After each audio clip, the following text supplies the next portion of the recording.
On to the objectives, explain the law of demand, describe how the substitution effect and income effect influences decisions, create a demand schedule for an individual in the market, and interpret a demand graph using demand schedules.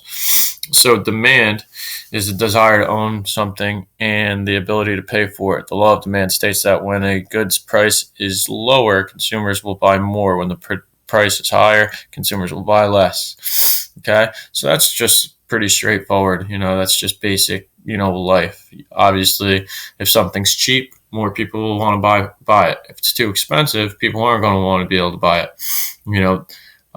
Something, there's more people that buy garbage bags than there are that buy Lamborghinis. Okay, just because the price is higher for them, less people are going to be able to get it. All right, less people are going to want to pay for it. Okay, everybody might want one, but you got to keep in mind the ability to pay for it. So, there isn't really high demand for a Maserati or something like that because people don't have the ability to pay for it. Just because a lot of people want it doesn't mean that there's necessarily high demand for it. Okay, they have to be able to pay for it as well. So, the next here, the law of demand, as price goes down, it's like we just said, demand goes up. As price goes up, usually the demand goes down.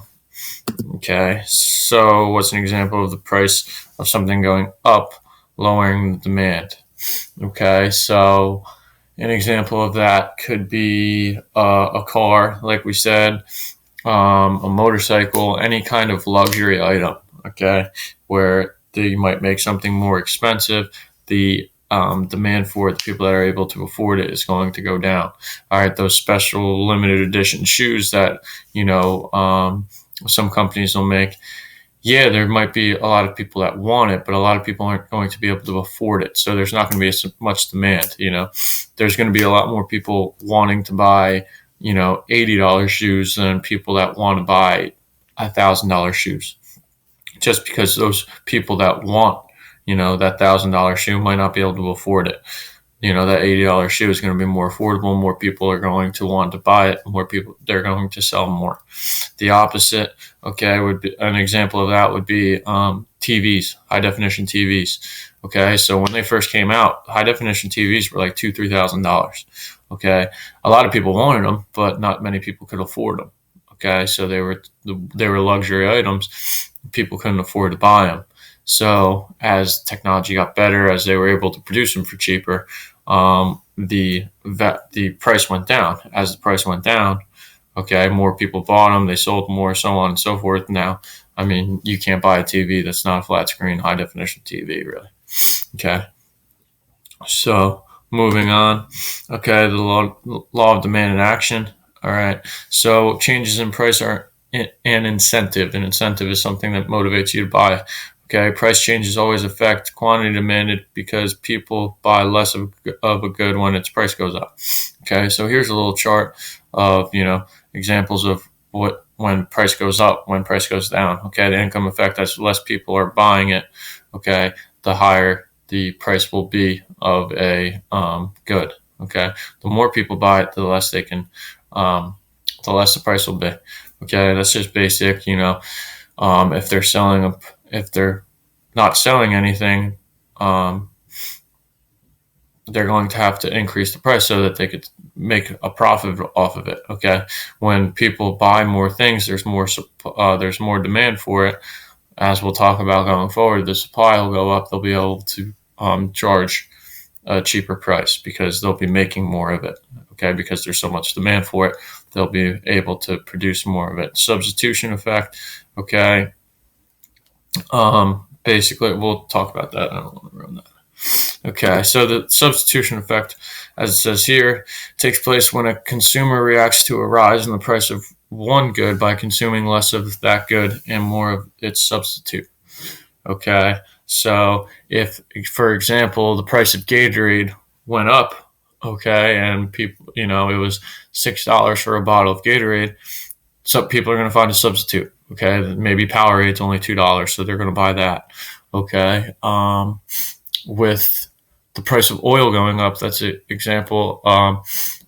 When oil and gas was, $4 a gallon, there was way more of a push of making the electric cars. They want to find a substitute because the cars are so expensive to produce.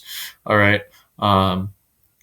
Because they're so expensive to produce, to be able to use the oil and the gas, electric cars were in higher demand, so they were pumping a lot of them out because the substitution effect, less people are buying it. Okay, so they're going to have to put the price up on the regular cars. Okay, that's why the price of electric cars also went down. They were able to make them more affordable. There was more people wanting to buy them, so they wanted to make it more affordable so that more people could buy it because the price was too high for a while. Okay, so the income effect. Okay, the income effect is the change in consumption that results when a price increases because real income decline. Economists measure consumption in the amount of a good that is bought, not the amount of money spent on it. So the income effect also operates when the price is lowered. If the price of something drops, you feel wealthier. If you buy more of a good as a result of a lower price, that's the income effect at work. So when, like I said, the price of the TV went down, more people were buying it. That's the income effect. Okay. When the price of the electric cars went down, more people bought it. Okay. So the income effect is just when something becomes cheaper, people are more inclined to be able to purchase it, and they'll be able to purchase more of it. For an example of that is like if a company has a sale on things and make everything cheaper, they're going to sell a lot more of it, like a clothes company or something like that. You see that a lot now with small businesses, with restaurants and stuff like that. They'll, some have lowered the price of their goods, especially like clothes companies, so that more people can buy it, and therefore they can sell more, make some money. That's because, the income effect. So that answers those questions that we just talked about. Demand schedules. Okay, the law of demand explains how the price of an item affects the quantity demanded of that item. To have demand for a good, you must be willing and able to buy it at a specified price. So basically, a demand schedule is we're going to sell, or we can see how much is bought at specific prices. Then we're going to determine, where we are most profitable. Okay, so let's not skip this one. Shows the quantities demanded at various prices by all consumers. Market demand schedules are used to predict the total sales of a commodity at several different prices. So we're going to use the demand schedule to try to figure out how much we can sell at one point, what the most efficient price point is, okay, and all that kind of stuff. So demand schedule will show that demand for a good falls as the price rises. It's kind of straightforward there. So as we see here, the price of a slice, as the price of the slice goes up from $1, $2, $3, $4, you lose a slice per day of the quantity demanded. Okay, so over here, price of a slice, same kind of thing. $1, $2, $3, $4, $5. By the time you get to $5, you only sell 50 slices, or $6. Sorry, you only sell 50 slices. At $1, you're selling 300 slices. Okay, so we have to find. We use this to kind of estimate how much we can sell a good at a price. And how much demand there will be for that good. Because obviously, if we're selling at $50 at $6 a slice, we're only selling 50 per day here. We also are going to produce way less. All right, so we're only going to produce 50 slices or 60 slices because we know at $6 they're going to expect quality things. They're not going to buy as much, so it has to be. So we're not going to have to make as many. At $1, we know we're going to have to make a lot. Okay, so we have to produce way more. So that's going to have an effect also. So a demand curve is a graphic representation of a demand schedule. The vertical axis is labeled with the lowest possible prices at the bottom and the highest possible prices at the top. That should be lowest.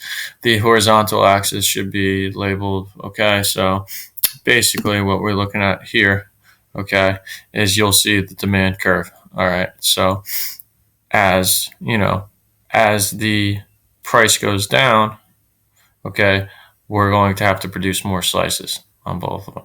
Okay, so sometimes they're going to be steeper, like this one.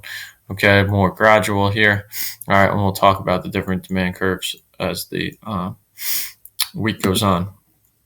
So all demand schedules and demand curves reflect the law of demand. Okay, like we talked about, as the price for something goes up, the demand's going to go down, vice versa. So that's how we use the demand schedules and demand curves to kind of estimate and predict what's going to happen with our sales and how much of something we're going to have to produce in order to sell it at a certain price. Okay, so just complete the assignment, answer these questions, and submit it in the classroom.